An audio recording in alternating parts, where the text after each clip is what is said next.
again, you're going to trigger me back into activism. No, you're not, No, I'm because not. I knew about Palantir. Like I've been harping about shit like that for a long time. And around here, and I don't, like I said, I don't know how much of my shit you were following, but You told me a bit about what was going on at the end last time we talked. okay, like this is what boggled my mind, Dylan, is with the local representatives that I was able to become friendly with around here and talk to face and eyeball to eyeball, who on so many levels, most of them were Democrats, so they to a degree knew the danger of Trump, but on so many levels they knew you know they knew about shit that I was talking about in regard to the militarization of the police, the military industrial complex, the policing for profit industry, the prison for profit industry, and how it devastates melanated communities, marginalized communities, the immigrant communities. And it's a monster. And they would, yeah, okay, we agree. We're against that. I'm like, great. So you're going to help to try to de escalate or deconstruct some of that system in our area, right? And they're like, yeah. And then I watched as every one of them, when this new flock system came into town, right? Which is, it's the eyes and the ears of Palantir. Okay. I knew that. It's this dragnet warrantless search system of cameras, facial recognition, license plate readers, gunshot detectors. Yeah. And it's literally, Now, go ahead. you and I have slightly different politics, but I will concede an argument to you Mm-hmm. and the libertarians. Um, you have always said that you give the government that power, they will never relinquish it, and they will abuse it, and they will give it to people who you can't trust with it. Mm-hmm.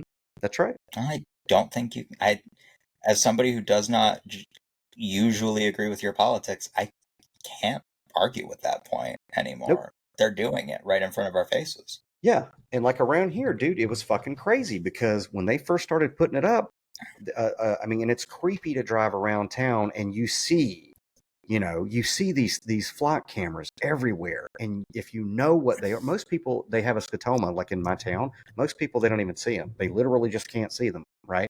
Me, somebody who knows, every time, I pass by one, I get triggered because I'm like, that thing was sold to our local government to prevent crime and make things more efficient and prosecutions on crimes more efficient.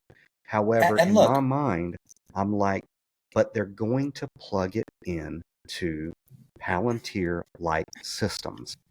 and look, as you said when we were talking about AI, technology is neutral.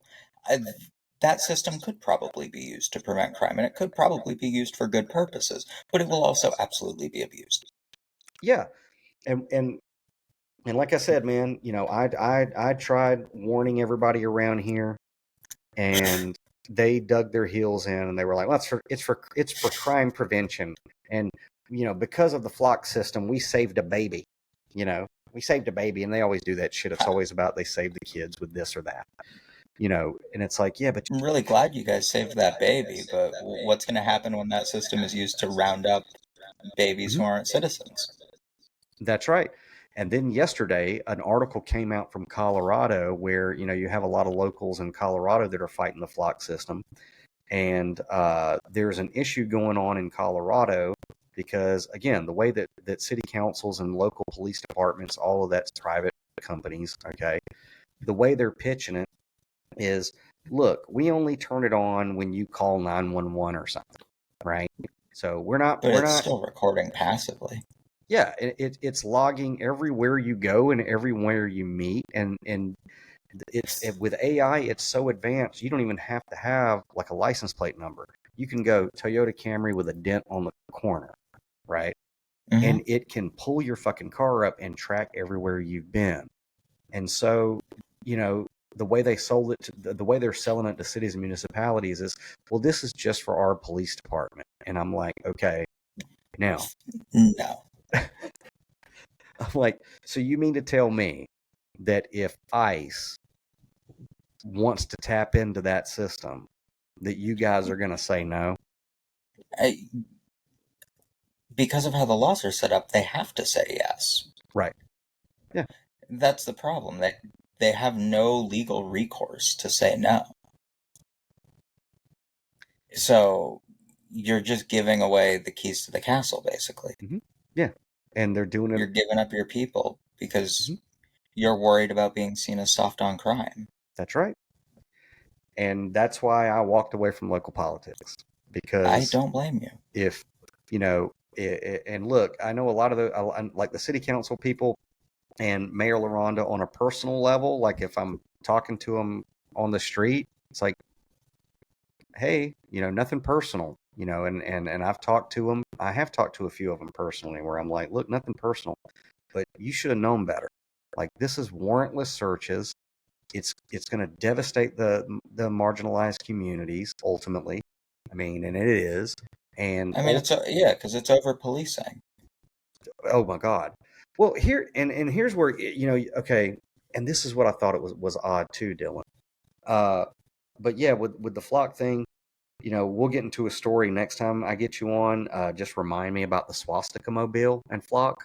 It's a kind of a funny story. Okay. The swastika mobile in Centerville. Trust me, just don't let me forget. But yeah, Okay. like I said, they've erected the eyes and the ears of Aramon, and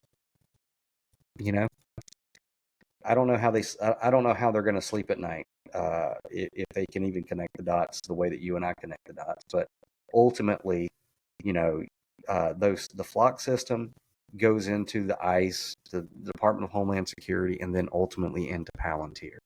And we have literally given one man, Peter Thiel, the Infinity Gauntlet. That's the end of this clip, but the full episode is waiting for you. Subscribe to the Downloaded Content Podcast on Spotify or watch on YouTube. For more behind-the-scenes content and exclusive access, sign up for the Downloaded Content newsletter. And while you're at it, pick up Then Came the Flood by Daniel Louis Crumpton, available now wherever books are sold.